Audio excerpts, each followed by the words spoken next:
Hello, कैसे हैं आप लोग? आई होप कि आप लोग अच्छे होंगे। आपकी जो स्टडी चलेगी बहुत ही बेहतरीन चलेगी। तो आज के क्लास में लेकर आए हैं क्लास 12th के हिंदी को वायरल ऑब्जेक्टिव क्वेश्चन, जो आपके फाइनल बोर्ड परीक्षा के लिए बहुत ज़्यादा इंपॉर्टेंट है और बहुत ज़्यादा खास है। तो इन सारे इंपॉर्टेंट क्वेश्चन को बेहतर तरीका से आप लोग देखिएगा, क्योंकि आपके फाइनल बोर्ड परीक्षा में पूछे जाने का चांसेस जो है ना, बहुत ज़्यादा है। याद रखिएगा, आप लोग एक भी क्वेश्चन को छोड़िएगा मत, क्योंकि इनमें से काफ़ी सारे प्रश्न आपके फाइनल बोर्ड परीक्षा में आएंगे। आप लोग याद रखिएगा, ठीक है ना? किसी भी हाल में और किसी परिस्थिति में सारे क्वेश्चन को याद कर लेना है, कोई भी क्वेश्चन को छोड़ना नहीं है। हम कम समय में क्वेश्चन को समाप्त कर देंगे, याद रखिएगा, ठीक है? हम 1 नंबर क्वेश्चन की तरफ बढ़ते हैं। एक बार सारे बच्चे क्लास को लाइक कर लीजिए। जितने भी बच्चे देख रहे हैं वो सारे बच्चे क्लास को लाइक करके और चैनल को सब्सक्राइब कर लेंगे। देखिए 1 नंबर क्वेश्चन आपकी स्क्रीन पर है। कह रहे ना, निम्नलिखित में से चंद्रधर शर्मा गुलेरी की कौन सी रचना है?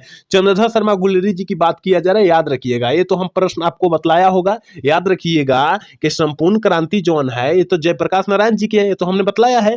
बातचीत जोन है, बालकृष्ण भट्ट जी की रचना है। उर्वशी जोन है, दिनकर जी की रचना है। लेकिन सुखमय जीवन की बात किया जाए, सुखमय जीवन, बुद्धू का काठा और उसने कहा था कहानी जो है ना, याद रखिएगा, ये तीनों जो है ना गुलेरी जी की कहानी है, याद रखिएगा। और देखिए यहाँ एक और क्वेश्चन बनता है कि गुलेरी जी अपने जीवन में कुल कितनी कहानियां लिखे थे? तो याद रखिएगा 3 कहानियां लिखे थे। कितना? 3 कहानियां लिखे थे, आप लोग याद रखिएगा। तो यहाँ ऑप्शन जो हो जाएगा फाइनली डी हो जाएगा, क्योंकि जो पूछा जा रहा है ऑप्शन डी में दिखाई दे रहा है, ठीक है? याद रखिएगा सारे क्वेश्चन को।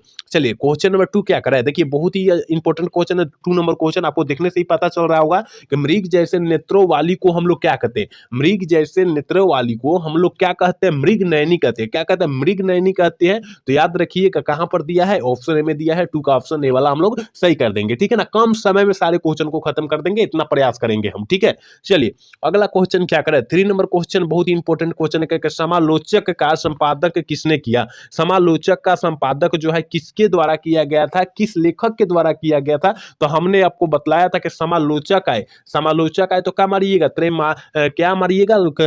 गुलेरी जी की रचना है, याद रखिएगा। किसने क्या रचना है? चंद्रधर शर्मा गुलेरी जी की रचना है, आप लोग याद रखिएगा। 3 का ऑप्शन डी वाला सही हो जाएगा, ठीक है? अगला क्वेश्चन 4 नंबर क्वेश्चन देखिए, बहुत ही इंपॉर्टेंट क्वेश्चन है। हिंदी प्रदीप नामक मासिक पत्रिका का संपादक किसने किया? किस लेखक के द्वारा किया गया था हिंदी प्रदीप? तो जब हिंदी प्रदीप का कहेगा तो आंख मूंद कर क्या मार देना है, क्योंकि यहाँ जो है एक चैप्टर की बात किया जाएगा, क्योंकि हिंदी प्रदीप जो है ना एक चैप्टर से संबंधित है। एक चैप्टर का नाम क्या है, याद रखिएगा? बालकृष्ण भट्ट जी होंगे, यानी बातचीत पाठ के लेखक होंगे, ठीक है ना? ऑप्शन ए वाला सही हो जाएगा। चलिए क्वेश्चन नंबर 5 क्या करें, तीव्र बुद्धि वाला कहलाता है। यहाँ काफी बच्चे गलत भी करेंगे और काफी बच्चे सही भी कर देंगे कि तीव्र बुद्धि वाला जो होता है वो क्या कहलाता है, ठीक है ना? यहाँ काफी बच्चे बुद्धिमान मार देंगे, समझदार मार देंगे, तो गलत हो जाएगा। याद रखिएगा तीव्र बुद्धि वाला कुशाग्र कहलाता है, ठीक है ना? ऑप्शन ए वाला सही कर देंगे। 5 का ऑप्शन ए वाला टिक हो जाएगा, याद रखिएगा आप लोग, ठीक है? एक बार सारे बच्चे क्लास को लाइक कर देंगे। जितने भी बच्चे मेरे क्लास को देख रहे हैं ना, वो सारे बच्चे क्लास को लाइक कर देंगे, ठीक है ना? चलिए क्वेश्चन नंबर 6 क्या करें, देखिए 6 नंबर क्वेश्चन करें कि निशा का प्रवाची शब्द है। निशा का प्रवाची शब्द जौन होता है वो क्या होता है? देखिए प्रवाची शब्द का अर्थ जौन होता है मेरे भाई समान अर्थ, ठीक है ना? तो निशा का प्रवाची शब्द पूछा जा रहा है, तो याद रखिएगा रात्रि भी होता है, रात्र भी होता है, यामिनी भी होता है। इसका मतलब ऑप्शन डी वाला हो जाएगा। 6 का ऑप्शन डी वाला हम लोग टिक कर देंगे, ठीक है? अगला क्वेश्चन 7 नंबर क्वेश्चन की तरफ बढ़ेंगे और 7 नंबर क्वेश्चन करें कि कृतज्ञ, कृतज्ञ का विलोम शब्द क्या होगा? कृतज्ञ का विलोम शब्द जौन होगा वो क्या हो जाएगा? तो याद रखिएगा 7 का ऑप्शन ये वाला सही हो जाएगा। आप लोग याद रखिएगा, कोई भी क्वेश्चन को देख रहे हैं ना, बेहतर तरीका से देखिएगा आप लोग, ठीक है ना? मान लीजिए कोई क्वेश्चन अगर भगा कर देख रहे हैं, वहां स्किप कर दे रहे हैं, वहां क्लास को स्किप कर दे रहे हैं, वहां से हट जा रहे हैं, क्लास से, लाइव क्लास से आप लोग हट जा रहे हैं, तो मान लीजिए अगर वही क्वेश्चन आपके फाइनल बोर्ड परीक्षा में पूछ देगा तो आप क्या करेंगे? क्या आप करेंगे? अगर तो पढ़े होंगे तो कोई बात नहीं है, अगर नहीं पढ़े होंगे तो गलत करेंगे या अंजादी मारेंगे तो हो सकता है लह जाएगा। तो लेकिन अंजादी में उतना अंजाद नहीं होता है कि लह जाएगा बाबू, ठीक है ना? तो आप लोग सारे क्वेश्चन को काफी अच्छे तरीका से याद करने का प्रयास कीजिएगा। हम तो कम समय में ही क्वेश्चन को समाप्त कर दे रहे हैं, सारे क्वेश्चन को। तो आप लोग सारे क्वेश्चन को अच्छे तरीका से आप लोग देखिए, ठीक है ना? क्योंकि कौन सा क्वेश्चन कब पूछ देगा किसी को पता नहीं है। हम तो गैस करके, अवेलेबल गैस करके बतला रहे हैं ना, याद रखिएगा गैस किए हुए टोटल प्रश्न है, ठीक है ना? चलिए क्वेश्चन नंबर 8 क्या करें, बातचीत पाठ के लेखक कौन है? ये तो कहने वाला बात है, ये तो सारे बच्चे को याद होगा कि याद रखिएगा बातचीत पाठ के लेखक की बात किया जा रहा है, याद रखिएगा बालकृष्ण भट्ट हो जाएंगे। तो बालकृष्ण भट्ट तो कहीं दिया नहीं है, तो इसका मतलब इनमें से सभी क्या मार देंगे? इनमें से कोई नहीं, इसका मतलब कोई नहीं दिया है। लेकिन पूछा जाएगा कि कौन सा लेखक है, तो बालकृष्ण भट्ट जी है, आप लोग याद रखिएगा, ठीक है? अगला क्वेश्चन 9 नंबर क्वेश्चन करें, आशा का विलोम है। आशा का विलोम शब्द जो होता है वो क्या होता है, ठीक है ना? विलोम शब्द का मतलब जो होता है मेरे भाई उल्टा शब्द, ठीक है? तो आशा का विलोम शब्द क्या हो जाएगा, निराशा हो जाएगा। ऑप्शन बी वाला सही कर देंगे, 9 का ऑप्शन बी हम लोग टिक कर देंगे। ठीक है, अगला क्वेश्चन 10 नंबर क्वेश्चन देखिए क्या करा है। देखिए 10 नंबर क्वेश्चन करें, जयप्रकाश नारायण बड़े होने पर किस नाम से प्रसिद्ध हो चुके। जयप्रकाश नारायण जी बड़े होने पर किस नाम से जाने जाते हैं या प्रसिद्ध हो गए, तो याद रखिएगा बड़े होने पर उससे जो है ना लोकनायक या जेपी के नाम से लोग जानने लगे। क्या, लोकनायक या जेपी के नाम से जानने लगे। आप लोग याद रखिएगा इस टाइप से क्वेश्चन को, ठीक है ना। यहाँ लोकनायक भी दे सकता है, ठीक है, जेपी के जगह लोकनायक भी देख सकता है, आप लोग याद रखिएगा। अगला क्वेश्चन 11 नंबर क्वेश्चन क्या करा है, करा जयप्रकाश नारायण का निधन कब हुआ था। जयप्रकाश नारायण जी का जो निधन हुआ था वो कब हुआ था, तो हमने बतलाया था 1979 में हुआ था। कब हुआ था, 1979 में हुआ था। ऑप्शन डी वाला सही कर देंगे, 11 का ऑप्शन डी कर देंगे, याद रखिएगा। ठीक है, अगला क्वेश्चन 12 नंबर क्वेश्चन क्या करे, भक्तमाल के रचयिता कौन है। भक्तमाल के रचयिता जो कौन है, अगर भक्तमाल है तो हमने आपको क्या बतलाया था कि जहां भक्तमाल है वहां आपको जो है नाभादास मार देना है, आंख मूंद कर ऑप्शन डी वाला सही कर देना है। याद रखिएगा आप लोग ना ऑब्जेक्टिव को काफी अच्छे तरीका से याद करने का प्रयास करें, ठीक है ना, क्योंकि आपको जो है 8 फरवरी को ऑब्जेक्टिव का क्या करना है, ले जाना है, अच्छे से याद करके जाना है, ले जाना है याद करके बहुत ही अच्छे तरीका से, और वहां टिक करके आ जाना है 8 फरवरी को, ठीक है ना। हम चीट का बात नहीं कर रहे हैं, ठीक है ना, याद करके ले जाना है आपको दिमाग में बैठाकर, क्योंकि इनमें से सारे क्वेश्चन आएंगे, याद रखिएगा आप लोग। ठीक है, चलिए अगला क्वेश्चन 30 नंबर क्वेश्चन करें, बीजक के रचयिता कौन है। बीजक के रचयिता जो है कौन है, यहाँ काफी सारे बच्चे गलत भी कर देंगे, क्योंकि जो बच्चा नहीं पढ़ा होगा ये गलत कर भी करेगा यहाँ, कि बीजक के रचयिता जो है कौन से व्यक्ति है, कौन से लेखक है, तो कबीर दास जी है, ऑप्शन डी वाला सही कर देंगे। ठीक है, 40 नंबर क्वेश्चन देखिए क्या करें, ओम प्रकाश वाल्मीकि की रचना कौन सी है। देखिए ओम प्रकाश वाल्मीकि जी की रचना जो है जूठन है, जूठन पाठ जो है ओम प्रकाश वाल्मीकि जी की रचना है, आप लोग याद रखिएगा। लेकिन पूछा जाएगा कि जूठन पाठ क्या है, कौन से जूठन पाठ जो है कौन सी विधा है, ठीक है ना, कौन सी विधा है, तो याद रखिएगा दलित आत्मकथा है, ठीक है ना, दलित आत्मकथा है, आप लोग याद रखिएगा। ऐसा प्रश्न को आप लोग याद रखिएगा, आपके फाइनल बोर्ड परीक्षा में इस टाइप से क्वेश्चन पूछा हुआ है, ठीक है, आप लोग याद रखिएगा।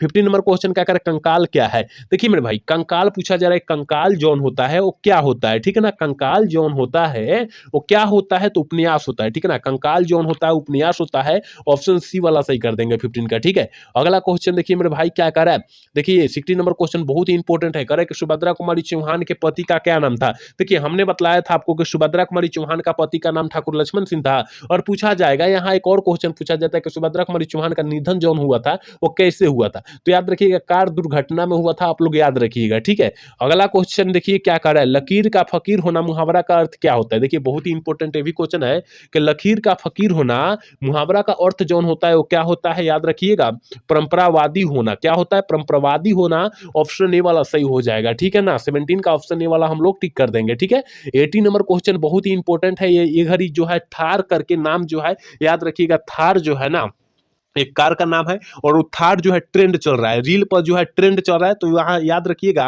थार शब्द का जो है किससे विकसित हुआ, तो याद रखिएगा थार से। किससे, थार, तो थार जो है आजकल ट्रेंड चल रहा है, इंस्टा पर फेसबुक पर जो है क्या चल रहा है, ये जो है ट्रेंड चल रहा है, आपको पता ही है, याद रखिएगा ऑप्शन बी वाला सही हो जाएगा। ठीक है, 19 नंबर क्वेश्चन क्या करें, ओ सदा नीरा किसको निर्मित बनाकर लिखा गया है। ओ सदा नीरा जो है किसको निर्मित बनाकर लिखा गया है, जल्दी से जो है ना 19 का ऑप्शन बतला दीजिए क्या हो जाएगा, तो याद रखिएगा ओ सदा नीरा के पाठ के लेखक जो है जगदीश चंद्र माथुर जी है, लेकिन किसको निर्मित बनाकर लिखा गया, गंडक नदी को जो है ना निर्मित बनाकर लिखा गया, ऑप्शन बी वाला सही हो जाएगा। ठीक है ना, चलिए क्वेश्चन नंबर 20 क्या करें, 20 नंबर क्वेश्चन करें, लाहना सिंह का मृत्यु किसकी गोद में हुई। लाहना सिंह की मृत्यु जो हुई थी वो किसकी गोद में हुई थी, तो जल्दी से जो है 20 का ऑप्शन बतला दीजिए क्या हो जाएगा। तो देखिए लाहना सिंह की जो मृत्यु जो हुई थी ना वजीरा सिंह की गोद में हुई थी। ये तो बतलाने वाला सवाल तो नहीं है, ये बतलाने वाला सवाल नहीं है ना, क्योंकि ये सारे बच्चों को याद होना चाहिए, ठीक है ना, जबान पर ही होना चाहिए। चलिए 21 नंबर क्वेश्चन करके संस्कृति के 4 अध्याय किसकी रचना है। देखिए संस्कृति के 4 अध्याय की बात करें,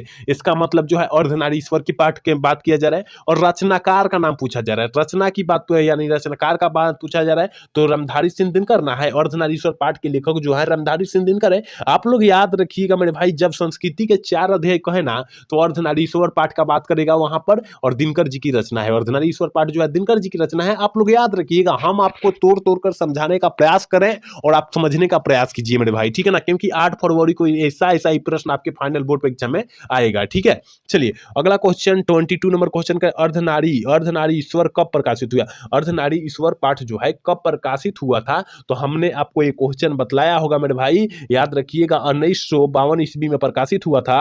ऑप्शन सी वाला सही हो जाएगा, ठीक है ना। अगला क्वेश्चन 23 का करे, वस्तुओं के नाम को हम लोग क्या कहते हैं? एक को तो क्वेश्चन बतलाने वाला नहीं है, ये तो क्वेश्चन बतलाने वाला नहीं है, क्योंकि जबान पर क्वेश्चन होना चाहिए कि वस्तुओं के नाम को हम लोग क्या कहते हैं? तो वस्तुओं के नाम को हम लोग क्या कहते हैं? संज्ञा कहते हैं। ऑप्शन ए वाला सही हो जाएगा। याद रखिएगा, अगर इतना इजी का सवाल पूछता है बिहार बोर्ड, तो हमें नहीं लगता है कि आप लोग छोड़ेंगे, तो आपको छोड़ना भी नहीं है। अगर कितना भी हार्ड पूछे आपको छोड़ना नहीं है। निगेटिव मार्क नहीं रहता है कि आप लोग को माइनस हो जाएगा, ठीक है ना। अगर नहीं भी आ रहा है उसको मार कर ही आना है वहां पर, ठीक है। चलिए क्वेश्चन नंबर 24 क्या करें? ग्रेगिन में से किसका संबंध, किस संबंध से है? मतलब ग्रेगिन का जो है संबंध इसमें से किससे है? तो देखिए ग्रेगिन एक प्रकार का बीमारी होती है, तो बीमारी से संबंधित याद रखिएगा। और देखिए ग्रेगिन जो है याद रखिएगा, ये रोज कहानी की पत्र है, ये लेखक हुआ है, ठीक है ना। इसमें ग्रेगिन जो है रोज कहानी से संबंधित है। किससे है? रोज कहानी से संबंधित है, आप लोग याद रखिएगा। चलिए 25 नंबर क्वेश्चन क्या करें? नदी के द्वीप किसकी रचना है? काफी इंपॉर्टेंट क्वेश्चन है कि नदी के द्वीप जो है किस लेखक की रचना है, किस कवि की रचना है, नदी के द्वीप कहा जा रहा है। तो याद रखिएगा 25 का ऑप्शन जो हो जाएगा बी हो जाएगा, अगे जी की रचना है, याद रखिएगा। एक बार सारे बच्चे क्लास को लाइक कर लेंगे, जितने भी बच्चे मेरे क्लास को देख रहे हैं ना, वो सारे बच्चे क्लास को लाइक कर लेंगे और चैनल को सब्सक्राइब कर लेंगे, क्योंकि हम आपके लिए उतना मेहनत करें और आप हमारे लिए छोटा सा प्रयास नहीं करें, सारे प्रयास करना होगा आप लोगों को, ठीक है। चलिए अगला क्वेश्चन 26 क्या करें कि सदा नीरा किसकी रचना है? सदा नीरा पाठ जो है किस लेखक की रचना है? सदा नीरा कहा जा रहा है, ठीक है ना। सदा नीरा पाठ जो है किस लेखक की रचना है? तो याद रखिएगा जगदीश चंद्र माथुर जी की है। तो सदा नीरा यहाँ पर खाली सदा नीरा दिया है, लेकिन ओ सदा नीरा पाठ होता है, ठीक है ना। ओ सदा नीरा होता है, लेकिन आपको भुतलाने के लिए सदा नीरा दे दिया है कि आपको क्या हो जाओ, कंफ्यूज हो जाओ आप लोग। तो आपको कंफ्यूज नहीं होना है, ठीक है। तो याद रखिएगा जगदीश चंद्र माथुर जी की रचना है, ऑप्शन ए वाला सही हो जाएगा, ठीक है।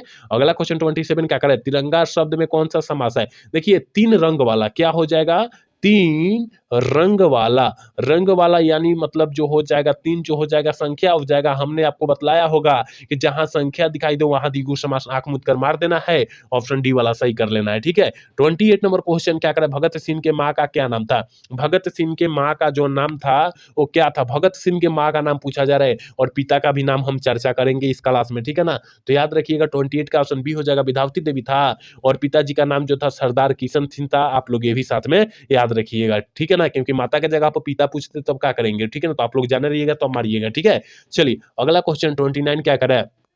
29 नंबर क्वेश्चन करें, लंबोदर में कौन सा समास है? देखिए मेरे भाई लंबोदर में जो होता है वो कौन सा समास होता है? जल्दी से 29 का ऑप्शन आप लोग फटाफट बतला दीजिए। देखिए हमने बतलाया था लंबोदर जो होता है गणेश जी को बोलते हैं। हमने बोला था जहां भगवान का नाम है या विशेष व्यक्ति का नाम है वहां जो हो जाएंगे बहुव्रीहि समास का उदाहरण हो जाएंगे। ऑप्शन सी वाला सही हो जाएगा। आप लोग याद रखिएगा ये ट्रिक को, ठीक है ना। जहां भगवान का नाम हो, जहां मतलब व्यक्ति का नाम हो, मतलब विशेष व्यक्ति का नाम हो, कोई दुनिया में खास हो, उसके जैसा कोई नहीं हो, तो उसे जो है हम लोग बहुव्रीहि समास कह सकते हैं। आप लोग याद रखिएगा, ठीक है। अगला क्वेश्चन की तरफ बढ़ेंगे। 30 नंबर क्वेश्चन का विशेषण के कितने भेद होते हैं? विशेषण के कितने भेद होते हैं या विशेषण के कितने प्रकार होते हैं? आप लोग याद रखिएगा। प्रकार कहे या भेद कहे कोई अंतर नहीं होता, वही बोला जाता है। प्रकार को भी भेद बोला जाता है, भेद को भी प्रकार बोला जाता है। आप लोग याद रखिएगा, ठीक है ना। तो विशेषण का पूछा जा रहा है तो याद रखिएगा 4 प्रकार होते हैं, ठीक है। 4 प्रकार होता है, ऑप्शन डी वाला सही हो जाएगा, ठीक है। अगला क्वेश्चन 31 नंबर क्वेश्चन का है कि 9 आने वाला कल साहित्य पाठ की कौन सी विधा है? 9 आने वाला कल साहित्य की कौन सी पाठ की विधा है? 31 का ऑप्शन जो हो जाएगा ये हो जाएगा क्या है, याद रखिएगा उपन्यास है। पूछा जाएगा कि 9 आने वाला कल साहित्य की कौन सी विधा है, किस लेखक की रचना है? तो देखिए ये तो उपन्यास है, और याद रखिएगा यह मोहन राकेश जी की रचना है, ठीक है ना। मोहन राकेश जी की रचना है, आप लोग याद रखिएगा, ठीक है। अगला क्वेश्चन की तरफ बढ़ेंगे। 32 नंबर क्वेश्चन कर रहे हैं ना कि सारिका का संपादन वर्ष है। सारिका का संपादन वर्ष का है, जल्दी से जो है 32 का ऑप्शन बतला दीजिए क्या हो जाएगा। तो सारिका का जो संपादक वर्ष है ना 1964 है। क्या है? 1964 है। ऑप्शन जो हो जाएगा बी हो जाएगा, ठीक है ना। 32 का ऑप्शन बी वाला हम लोग सही कर देंगे, ठीक है। अगला क्वेश्चन 33 क्या करें? संधि कितने प्रकार के होते हैं? ये तो आपको पता होनी चाहिए कि व्यंजन संधि, स्वर्ग संधि, विसर्ग संधि। हमने कितना बोला? 3 होता है। 3 को हमने बतलाया, 3 को होता है। आप लोग याद रखिएगा, इस टाइप से अगर क्वेश्चन बिहार बोर्ड पूछ रहा है तो आपको छोड़ना नहीं है, किसी भी हाल में मार कर ही आना है, और कितना 50 में 50 वहां सही करके आना है, ठीक है। चलिए क्वेश्चन नंबर 34 क्या कर रहा है? भाववाचक संज्ञा का उदाहरण है। देखिए भाववाचक संज्ञा का उदाहरण मतलब क्या होता है? भाव मतलब हम बतला देना चाहते हैं। देखिए मान लीजिए आपका माता-पिता मतलब आपके माता-पिता होंगे और माता-पिता जो हो जाएँगे उससे लगाव होगा, इसका मतलब जो हो जाएगा अपनापन का बोध हो जाएगा वहाँ पर, इसका मतलब वो भाववाचक संज्ञा का उदाहरण हो जाएँगे। जैसे मित्रता, तो मित्रता का मतलब जो होता है दोस्ती, होता है ना दोस्ती, तो दोस्ती किससे होगी? जिससे लगाव हो जाएगी, ठीक है ना? बहुत गहरा दोस्ती हो जाती है, याद रखिएगा, तो हो जाएगा भाववाचक संज्ञा का, मित्रता भी हो जाएगा यानी दोस्ती भी जो हो जाएगा भाववाचक संज्ञा का उदाहरण हो जाएगा। और शत्रुता मतलब दुश्मनी होगी, द्वेष होगी, घृणा होगी किसी से, तो याद रखिएगा वहाँ भाव होगी तभी वहाँ द्वेष घृणा होगी, ठीक है ना? इसका मतलब भाववाचक संज्ञा का उदाहरण ये भी है। और मिठास, मिठास का मतलब जो होता है कोई मीठा चीज खाते हैं और खाते बतला देते हैं कि मीठा है कि खट्टा है, इसका मतलब उसका भाव के व्यक्त कर रहे हैं, ठीक है ना? उसको भाव को बतला रहे हैं, इसका मतलब जो हो जाएगा डी वाला सही हो जाएगा, इनमें से सभी हो जाएगा, आप लोग याद रखिएगा, ठीक है? चलिए 35 नंबर क्वेश्चन की तरफ बढ़ते हैं और 35 नंबर क्वेश्चन करेंगे पढ़ाई में कौन सा प्रत्यय है? पढ़ाई में जो होता है कौन सा प्रत्यय, पढ़ाई जो होता है कौन सा प्रत्यय का उदाहरण होता है, याद रखिएगा पढ़ाई, पढ़ जोर आई, ऑप्शन सी वाला सही हो जाएगा, ठीक है ना? 35 का ऑप्शन सी वाला टिक कर देंगे, याद रखिएगा। अगला क्वेश्चन 36 नंबर क्वेश्चन का, जयशंकर प्रसाद किस काल के कवि है? जयशंकर प्रसाद जी किस काल के कवि है? जल्दी से 36 का ऑप्शन बतला दीजिए। तो जयशंकर प्रसाद जी आधुनिक काल के कवि है माने जाते हैं, ऑप्शन डी वाला सही कर देंगे, ठीक है? चलिए क्वेश्चन नंबर 37 क्या करें, वाद विवाद संवाद क्या है? और वाद विवाद संवाद क्या है? देखिए यहाँ वाद विवाद संवाद जो है किस लेखक की रचना है पूछा जाएगा, तब मारिएगा नामवर सिंह मेरे भाई, बालकृष्ण भट्ट मत मारिएगा, नामवर सिंह मारिएगा, ठीक है ना? वाद विवाद संवाद विधा क्या मतलब किस लेखक की रचना है? तो नामवर सिंह की रचना है। याद रखिएगा बालकृष्ण भट्ट नहीं मार सकते, नहीं तो गलत हो जाएगा, ठीक है ना? क्योंकि वाद विवाद देख कर कहेगा कि बातें ना कह रहा है तो वहां गलत ही मार देगा, बालकृष्ण भट्ट मार देगा, तो याद रखिएगा गलत नहीं मारना है, नामवर सिंह की रचना है। और ये यहाँ पूछा जा रहा है क्या है, तो नामवर सिंह का वाद विवाद संवाद जो है क्या रचे थे? तो याद रखिएगा आलोचना ना रचे थे, ऑप्शन ए वाला सही हो जाएगा, याद रखिएगा, ठीक है ना? चलिए 38 नंबर क्वेश्चन का, जयशंकर प्रसाद की रचना निम्नलिखित में से कौन है? जयशंकर प्रसाद की रचना निम्नलिखित में से कौन है? 38 का ऑप्शन क्या हो जाएगा? तो 38 का ऑप्शन जो हो जाएगा सी हो जाएगा, रात में हारमोनियम। रात में हारमोनियम जो होता है यह एक प्रकार का जगदीश चंद्र उदय प्रकाश जी की रचना है, आप लोग याद रखिएगा, ऑप्शन सी वाला सही हो जाएगा। चलिए 39 नंबर क्वेश्चन क्या करेगा, उदय प्रकाश के पिता का क्या नाम था? देखिए उदय प्रकाश जी के पिता का नाम पूछा जा रहा है, हमने आपको बताया था प्रेम कुमार सिंह था, और यहाँ लेकिन यहाँ पिता का न देकर माता का पूछेगा, माता जी का पूछेगा, तो आप कहाँ मारिएगा कि उदय प्रकाश की माता का नाम क्या था? तो आप लोग याद रखिएगा गंगा देवी था, क्या था? गंगा देवी था, आप लोग याद रखिएगा, ठीक है? चलिए 40 नंबर क्वेश्चन करेंगे, शिक्षा पाठ के लेखक कौन है? शिक्षा पाठ के लेखक कौन है? हमने बताया था एक लेख और एक पत्र जो है भगत सिंह द्वारा रचा गया है, और महात्मा गांधी को तो छोड़ ही दीजिए, उसमें खाली चर्चा लिया गया है, लिखे नहीं है। यहाँ पर देखिए, यहाँ जयशंकर प्रसाद जैसे कह रहे हैं जयप्रकाश नारायण, तो जयप्रकाश नारायण आपको पता है कि संपूर्ण क्रांति जो रचे हैं जयप्रकाश नारायण द्वारा रचा गया, आप लोग याद रखिएगा। लेकिन जय कृष्ण मूर्ति जो है शिक्षा पाठ को रचे हैं, ऑप्शन डी वाला सही हो जाएगा। यहाँ एक और क्वेश्चन पूछा जाता है कि जय कृष्ण मूर्ति का पूरा नाम क्या होता है? जिद्दू कृष्ण मूर्ति होता है, आप लोग याद रखिएगा सारे क्वेश्चन को, जो क्वेश्चन एक्स्ट्रा बतलाएंगे ना उसको बेहतर तरीका से आपको याद कर लेना है, ठीक है? 41 नंबर क्वेश्चन क्या करे, कह रहे हैं विनोद कुमार शुक्ल को साहित्य अकादमी पुरस्कार कब दिया गया था? विनोद कुमार शुक्ल को साहित्य अकादमी पुरस्कार जो है कब दिया गया था? 41 का ऑप्शन डी हो जाएगा, 1999 ईस्वी में दिया गया था, ऑप्शन डी वाला सही कर देंगे, ठीक है? अगला क्वेश्चन 42 क्या करें, अशोक वाजपेयी का मूल निवास कहाँ है? अशोक वाजपेयी जी का मूल निवास स्थान कहाँ है? जल्दी से 42 का ऑप्शन बतला दीजिए क्या हो जाएगा? तो याद रखिएगा सागर मध्य प्रदेश। सागर कहाँ पर है? मध्य प्रदेश में, महू मध्य प्रदेश बोलते हैं, ठीक है ना? याद रखिएगा ऑप्शन बी वाला सही हो जाएगा, ठीक है ना? चलिए क्वेश्चन 43 क्या करें, ज्ञानेंद्र पति का कविता संग्रह है। ज्ञानेंद्र पति का कविता संग्रह जो है कौन है? जल्दी से 43 का ऑप्शन बतला दीजिए क्या हो जाएगा? तो याद रखिएगा ज्ञानेंद्र पति कहा जा रहा है, याद रखिएगा कवि ने कहा जो है ज्ञानेंद्र पति जी की रचना है, सन्यात्मक जो है ज्ञानेंद्र पति जी की रचना है, गंगा तट जो है ये भी ज्ञानेंद्र पति जी की रचना है, लेकिन इनमें से सभी हो जाएगा, इनमें से सभी हो जाएगा। और पूछा जाएगा कि ज्ञानेंद्र पति द्वारा सन्यात्मक पुरस्कार कब दिया गया था? तो 1900 हम बोल रहे हैं, ठीक है ना? ये जो हो जाएगा ना 1900 नहीं होगा, ठीक है ना? 1900 नहीं होगा, 2006 में सन्यात्मक पुरस्कार दिया गया था, ठीक है ना? ज्ञानेंद्र पति को 2006 में सन्यात्मक पुरस्कार दिया गया था, आप लोग याद रखिएगा, ठीक है? चलिए 44 नंबर क्वेश्चन कहकर सुभद्रा कुमारी चौहान का निधन प्रतिनिधि कविता कौन सा है? सुभद्रा कुमारी चौहान का बात किया जा रहा है, मुकुल हो जाएगा, ठीक है ना? ऑप्शन बी वाला सही कर देंगे, 44 का ऑप्शन बी हम लोग टिक कर देंगे। 45 नंबर क्वेश्चन करें, हीरा शब्द कौन सा है? हीरा शब्द जो है कौन सा लिंग का उदाहरण होता है? 45 का ऑप्शन जो हो जाएगा बी हो जाएगा, पुल्लिंग शब्द का उदाहरण होता है, ऑप्शन बी वाला सही कर देंगे, ठीक है? याद रखिएगा सारे क्वेश्चन को। एक बार सारे बच्चे क्लास को लाइक कर देंगे, जितने बच्चे मेरे क्लास को देख रहे हैं ना ना, वो सारे बच्चे क्लास को लाइक कर लेंगे, ठीक है। अगला क्वेश्चन की तरफ बढ़ते हैं। अगला क्वेश्चन कर रहा है गृह गृह प्रवेश में कौन सा समास है। देखिए यहाँ पर गृह में प्रवेश क्या हो जाएगा, प्रवेश, इसका मतलब जो हो जाएगा में जो हो जाएगा कारक का चिन्ह आएगा, और कारक का चिन्ह आएगा वहां तो पुरुष समास हो जाएगा। ऑप्शन डी वाला सही हो जाएगा 46 का, ठीक है। 47 नंबर क्वेश्चन का राष्ट्र कवि के रूप में जाने जाते हैं। देखिए राष्ट्र कवि के रूप में जो जाने जाते हैं ना, रामधारी सिंह दिनकर जाने जाते हैं। ऑप्शन सी वाला सही कर देंगे 47 का, ठीक है। अगला क्वेश्चन 48 नंबर क्वेश्चन का अगेज जी का निधन कब हुआ था। अगेज जी का निधन जो हुआ था वो कब हुआ था, तो हमने आपको बताया था 4 अप्रैल 1987 ईस्वी को हुआ था। ऑप्शन बी वाला सही हो जाएगा 48 का, ठीक है। चलिए 49 नंबर क्वेश्चन क्या कराए, करें नगर शब्द क्या है। देखिए नगर शब्द जो होता है वो क्या होता है, तो याद रखिएगा नगर जो होता है पुलिंग शब्द होता है। ऑप्शन बी वाला सही कर देंगे, 49 का ऑप्शन बी हो जाएगा, आप लोग याद रखिएगा। और आज के क्लास के लास्ट क्वेश्चन यानी 50 नंबर ही क्वेश्चन है, कह रहा है ना रक्षाबंधन शब्द में कौन सा संज्ञा है। देखिए रक्षाबंधन एक प्रकार का त्योहार है, और यह त्योहार भाई बहनों का त्योहार है, आपको पता है, याद रखिएगा। और जहां हमने कहा बोला था त्योहार हो या लगाव का बोध हो, वहां जो हो जाएगा व्यक्तिवाचक संज्ञा का उदाहरण मार देंगे। ऑप्शन ए वाला सही हो जाएगा, ठीक है ना। तो ऑप्शन याद रखिएगा, 50 का ऑप्शन जो हो जाएगा याद रखिएगा, रक्षाबंधन में जो है कौन सा संज्ञा है आप लोग याद रखिएगा, आपको भूलना नहीं है, क्योंकि 2025 के लिए बहुत ज्यादा इंपॉर्टेंट है, ठीक है। तो हमने 50 क्वेश्चन आपके फाइनल बोर्ड परीक्षा के लिए बहुत ही इंपॉर्टेंट बतलाया है। उम्मीद करते हैं आप पूरा क्लास देखे होंगे तो काफी अच्छी तरीका से समझ में आया होगा, ठीक है ना। तो आज का क्लास कैसा लगा, अगर अच्छा लगा होगा तो चैनल को सब्सक्राइब और लाइक करना तो भूलिएगा। जय हिंद, जय भारत।